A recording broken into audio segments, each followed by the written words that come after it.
Hello, Sam Fine, beauty guru, author extraordinaire. Welcome to the channel.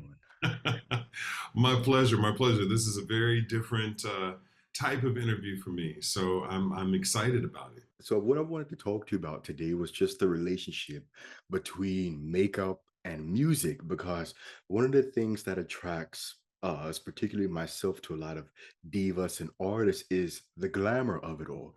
Mm. And when I was looking at different things such as Do Ya by Vesta or Real Love by Mary J. Blige, I said, I didn't find out until recently that you were behind those faces, but not just those faces, but many others, such as Patti LaBelle, Brandy, Queen Latifah, Vanessa Williams. And so, just to start off, what is your personal relationship with music?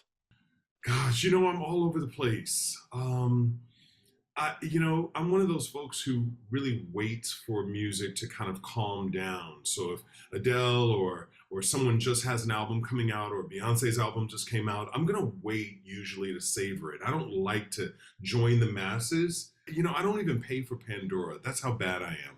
And I just listen to different channels. But I particularly enjoy going back into older music with a lot of lyrics. I'm not so much into rap. So it runs the gamut. It runs the gamut. But of course, as I work with people, I become more of a fan. I knew who Jessye Norman was, obviously, but I hadn't listened to a lot of her music. And then I did a deep dive after we began working together. And so that was kind of cool. You've done Jesse Norman? Yeah, yeah. That is a favorite of mine. She I, was amazing, Malik. Amazing, amazing woman. Amazing woman. I yes, can't I believe was she's gone. same. I was actually supposed to meet her. We had a meeting scheduled to do an interview. I think she passed like a few days before, and I was like, oh no. I was hurt because you worked with so many different artists of so many different styles. How would you describe the relationship between makeup and a particular artist or their music? What is that process like? I mean, it's interesting because, I've been in the industry now for 30 plus years. And so music videos and music had, I entered into the industry working on several music videos. Mary J. Blige, her second single, Deborah Cox, her first single, Faith Evans, her first single, Brandy, her second single, and then to go on, that's how I met Queen Latifah. And then, later started a relationship with her. It's interesting because I've had an opportunity to watch so many artists grow. Queen Latifah was a rapper. Yo Yo Light were rapping for "I Want to Be Down" with Brandy, and they were just at the beginning of being glamorous. Working with Salt and Pepper, working with female rappers was very different in that day, as opposed to now where everyone is into glam. You look at Nicki Minaj, you look at Little Kim, everyone has subscribed to a look. Before, I think that, when I hear Queen Latifah doing interviews, obviously, she's talked about, really looking hard and being respected by the guys in rap. And so glamour didn't really have a place then. So you have to remember working with Mary J. Blige on Real Love, she had on a baseball, cap and a jersey. So you watch their evolution, and so I'm happy to have been a part of that evolution, and for them to entrust me to see the glamour and the beauty in them at the beginning of it all. Someone like Vanessa Williams and Patti LaBelle, you join them at the in at a at the middle or the third quarter of their career. So when I started working with Vanessa, she was pregnant. She was uh, nominated for Save the Best for Last at the Grammys. Pocahontas, that video, Colors of the Wind. But then her next album, they wanted to break away from the glam a bit and kind of strip her down a bit. Bone straight hair. I remember doing um, The Sweetest Days.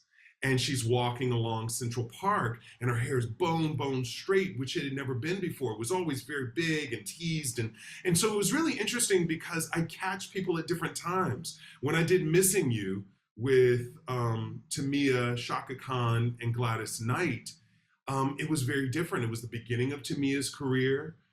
She had just had a hit, the Quincy Jones hit. And of course, Gladys and Shaka, they're not new to the game, but you catch celebrities at a specific time, and you try to define your moment with them. If you're able to work with someone for decades, like I've worked with Vanessa Williams or Queen Latifah or now newly Cynthia Erivo. You know what I'm saying? You just don't know when you're going to catch that celebrity. Me working with Jessye Norman or Aretha Franklin, I worked with Aretha, of course, well into her career. I'm 54. So by the time I worked with her or Janet Jackson for Doesn't Really Matter, they had already had been seen in so many glamorous ways. So the question for me as an artist is, what does the project present?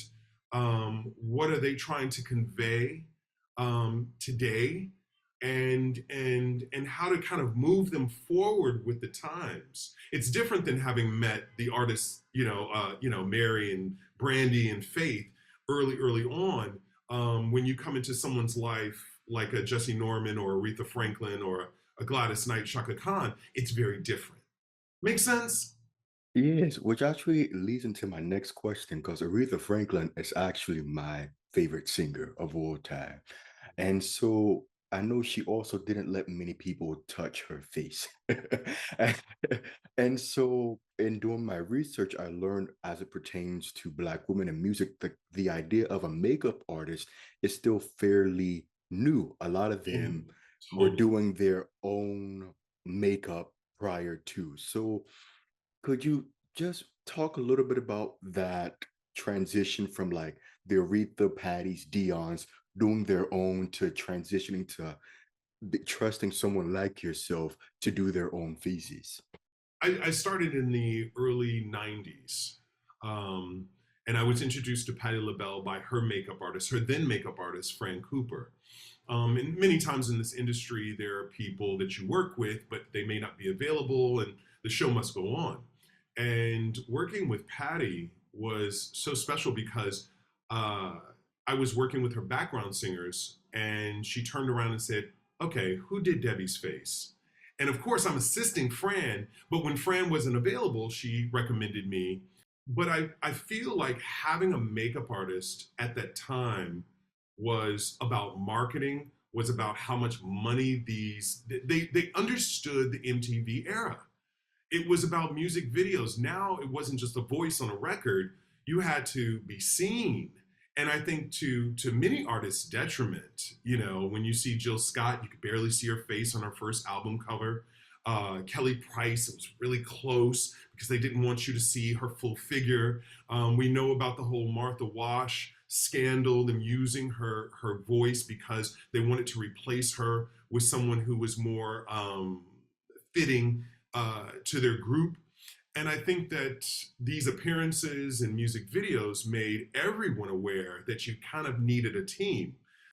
When I say that I worked with Mary on Real Love, that was her second single. And when I worked with Brandy on Baby Baby, that was her second single, because at that point they realized that they were going to be successful and they had to pull in people who would make them look like whatever our expectation as an audience was, whatever fashion, what was ever going on in fashion, whatever was going on in beauty. And so it was really important at that time to have a team. Someone like Patti LaBelle, Gladys Knight, Shaka Khan, Aretha Franklin, they can all do their faces because it wasn't something that was afforded them. I remember when Beyonce was doing her own makeup on tour. Tour wasn't something that many people had budget for, or they were willing to budget an artist to join. That was kind of like a special occasion. Oh, it's the Grammys. Okay, yes, you need someone for that. But touring where Patty's gonna sweat. You know, she had this wonderful saying where she was like, take your pictures now because my face is about to fall. And it was really funny because she knew she was about to give it her all and sweat through a performance, and everything that we had worked on will change a bit. She might take her lashes off. She might start flicking sweat with her nails. I mean, it was part of the performance. So you had to kind of know on tour how to hold your own. It was really only in the money days of doing European tours and A&R management and music videos where people were assembling teams.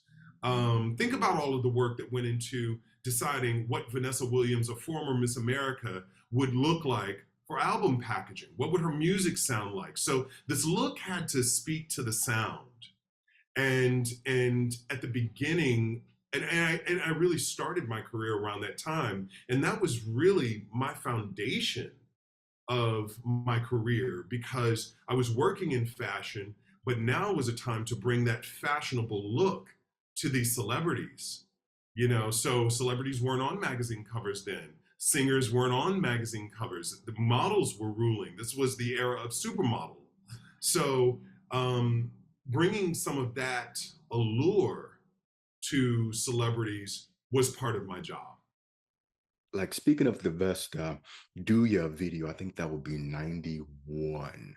Yeah, I was So my first. yeah, so if I recall, so going through a change herself. Like she's starting to wear the designer snatch suits and all of these. She now has the big hair, the diva Yeah. look and things like that. So how would you describe, or how is glamour defined in like regards to music? Because I know like a face that Aretha would do on herself is not a glamour face. It's just a face. So for someone like me who doesn't understand makeup, what is the difference between this is a face and this is a glam? Yes, yes, yes. The reason why this is a good conversation is because you don't know beauty. And so you're asking really interesting questions in that speak to glamour, and it's a personality. I mean, before Aretha knew about makeup, she was wearing gowns. She was very much into fashion. And remember all of the hats that she would wear and the furs.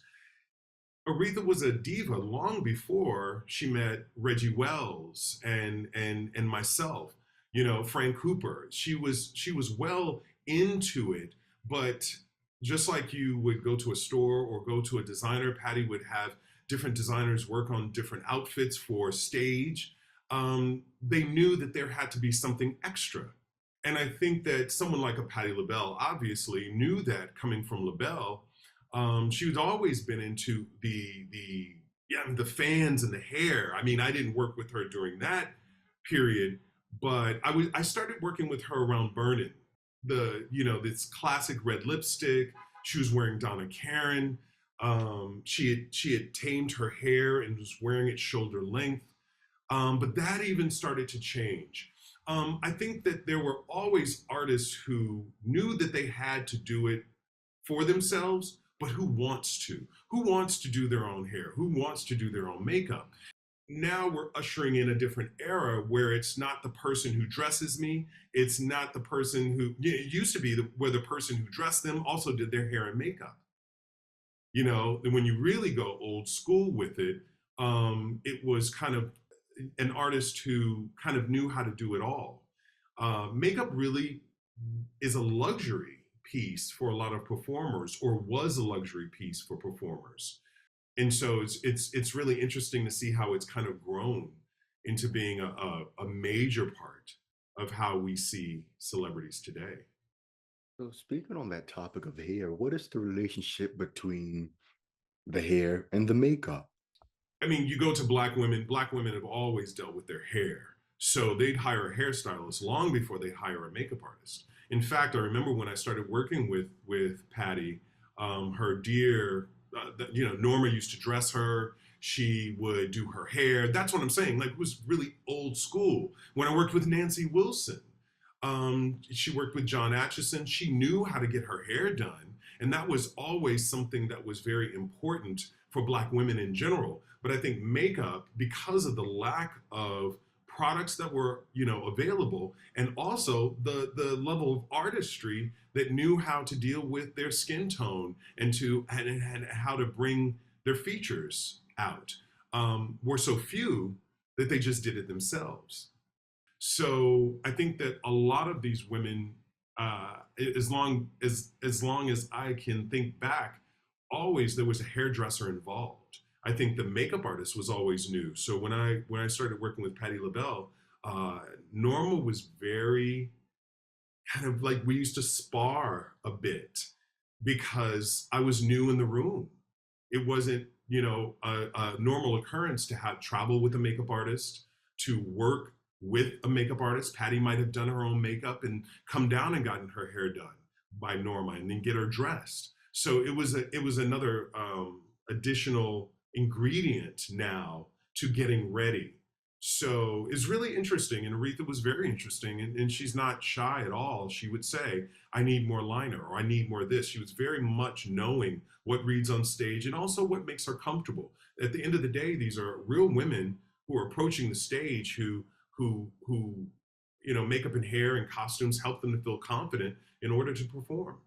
Looking back, the emphasis has always been on the dress or the way they're dressed and the hair.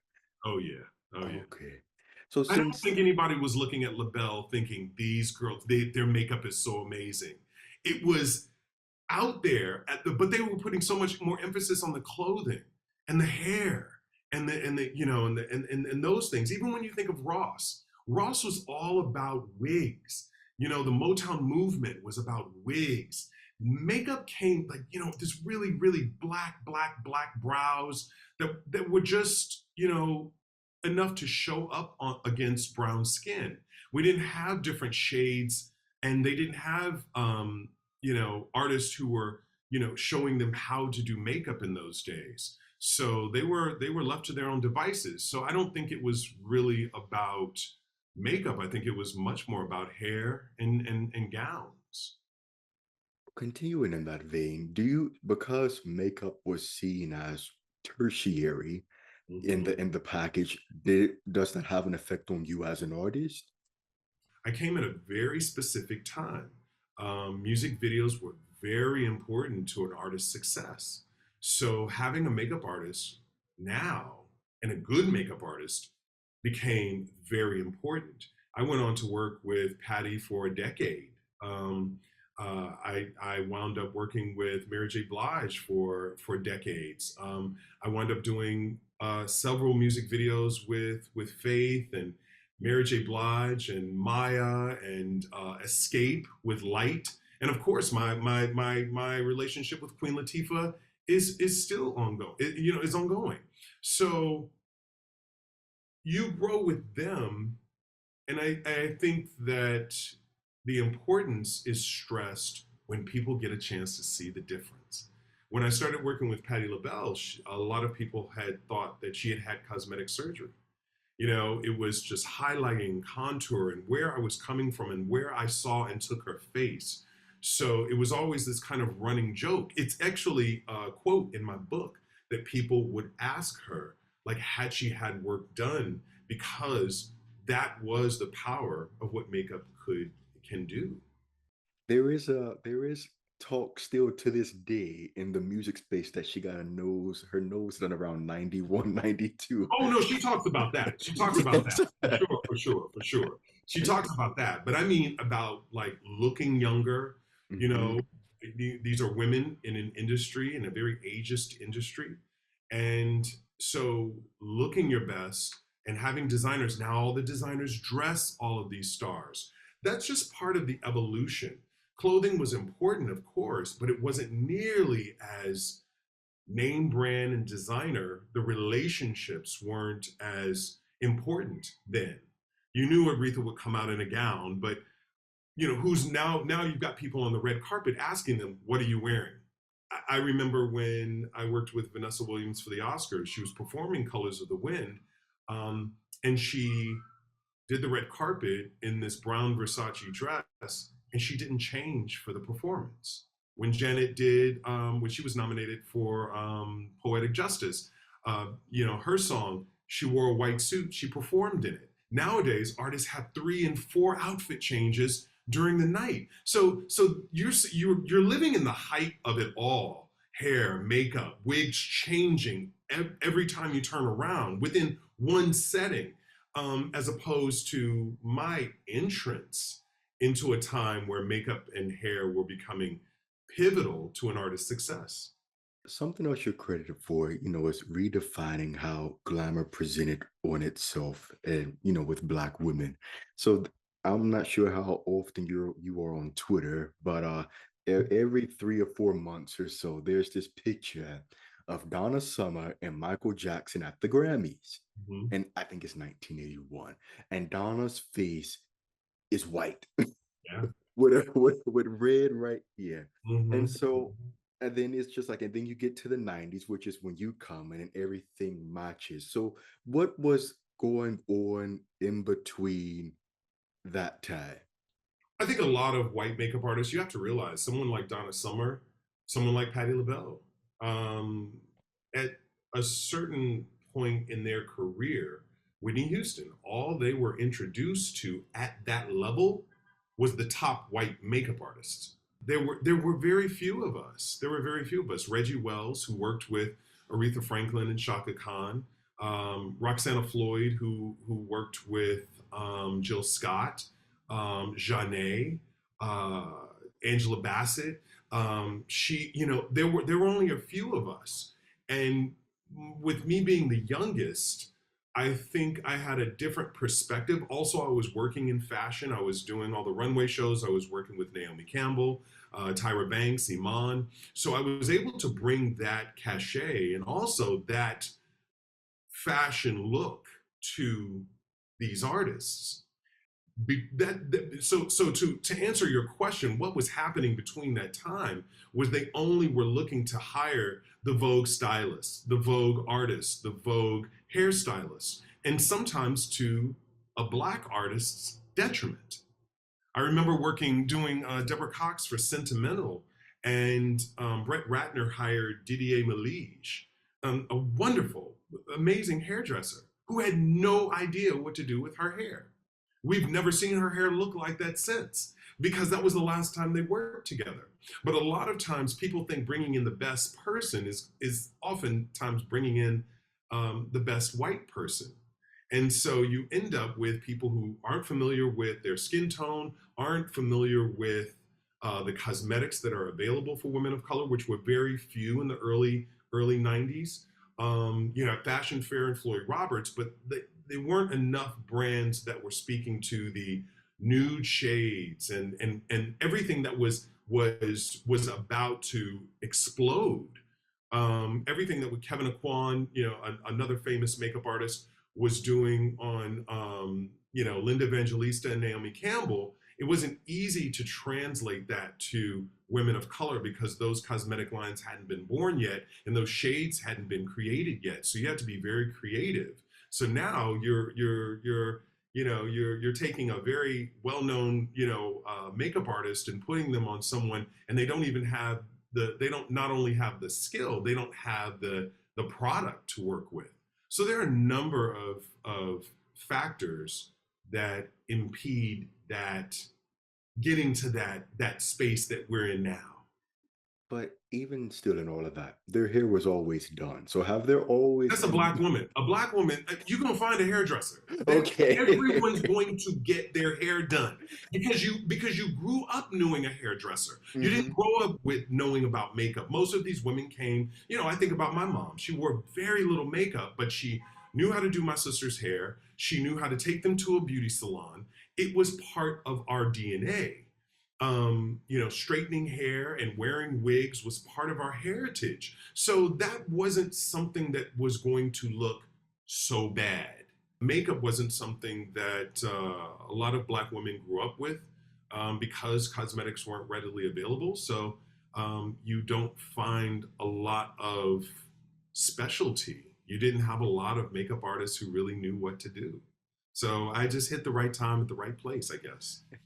So you mentioned briefly about um, you know, doing Patty's makeup on a tour, then doing Flame, I think it was Flame or Burning album photo cover. And then, Patty might have something, a video shoot.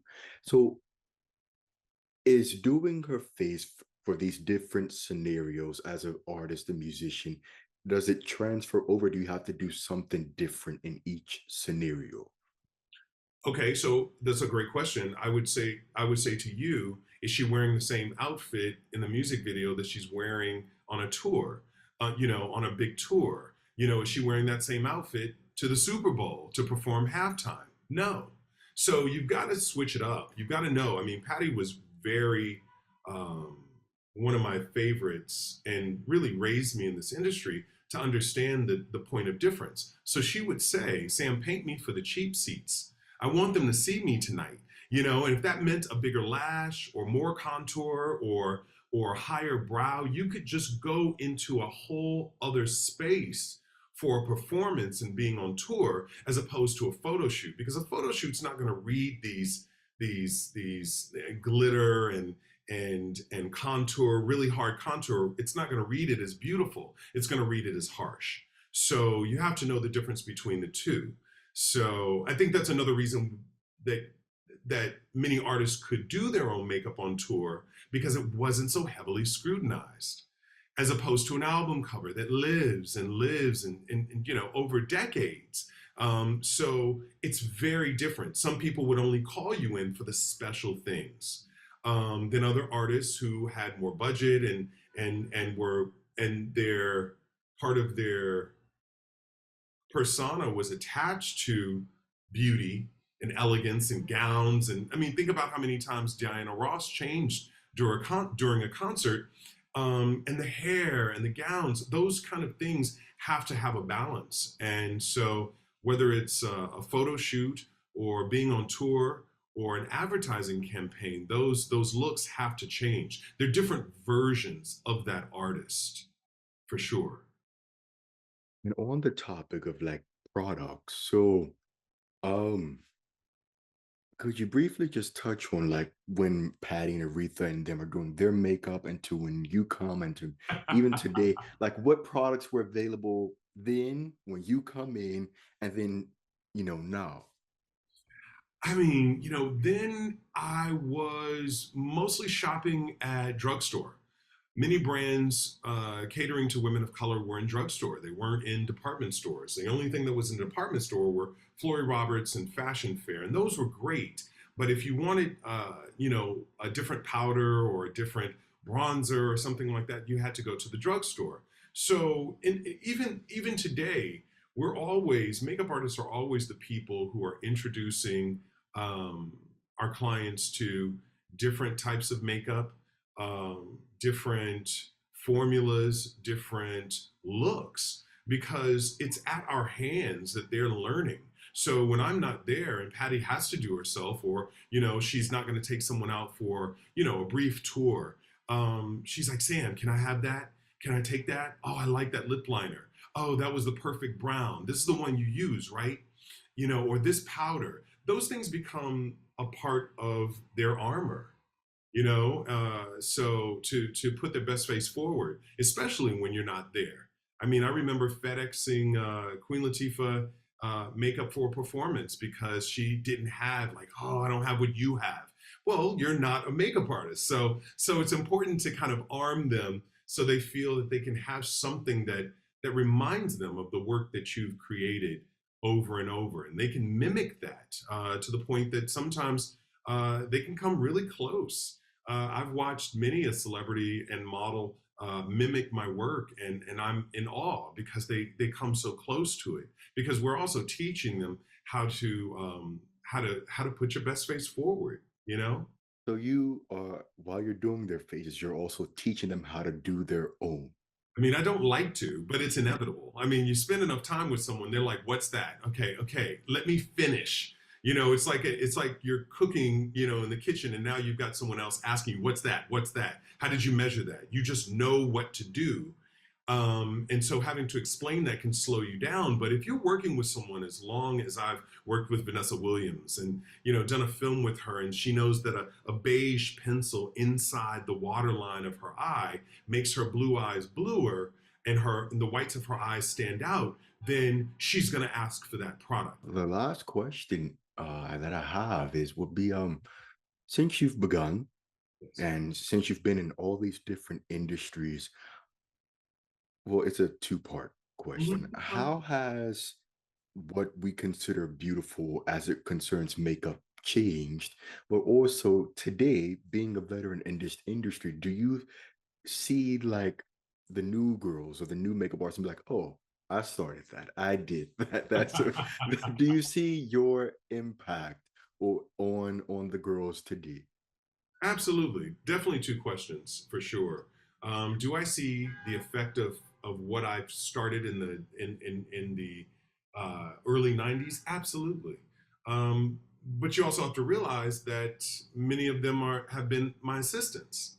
So when I think of Ernesto Casillas, who works with Doja Cat and with Queen Latifah as well, when I think of Lizzo, when I think of the work that Adam Burrell does on Jennifer Hudson. These are all artists who subscribe to a look that was born from my era and that I became ultimately famous for. When I think of many artists who were born around my era, but I just got a head start. I just got a head start. I just got to Mary J. Blige before Morel got to Mary J. Blige. Morel Hollis, a wonderful makeup artist who's on tour with her now. There's always a version of something that I see in where they are today. Well, it's like me working with Janet Jackson.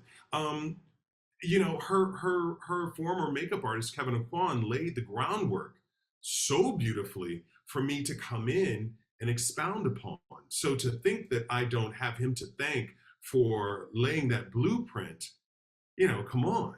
To think that I just started with Patti LaBelle fresh of mind. Frank Cooper helped me to see Patti LaBelle's beauty, and I just took it somewhere else. And the other question about where do I see these artists and their beauty going today?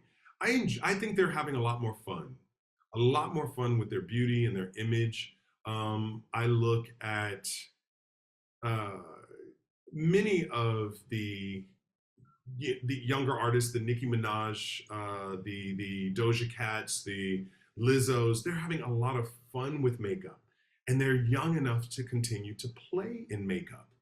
You think about some of the more mature artists, Adele or even Beyonce now. You don't find them doing such kitschy looks. They had that moment when they were younger, and I think that it's also something that is it wears better on youth.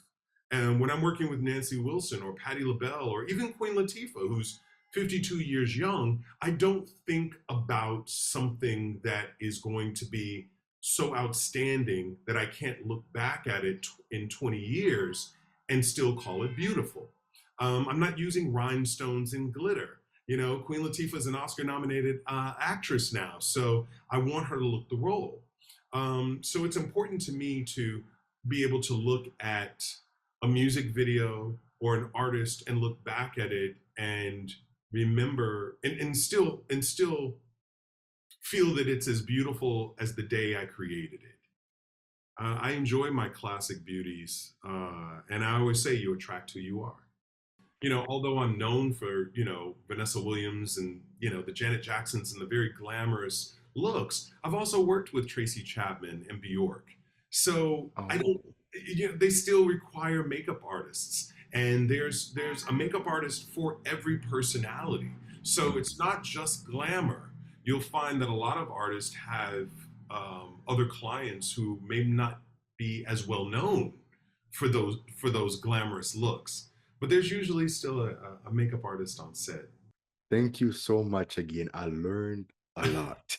Thank you so much. No, my pleasure, Malik. And stay in touch. So, Good stuff. all right, Good stuff. I'll be in touch. Please, please stay in touch. All right, we'll do. Bye bye. Malik, bye.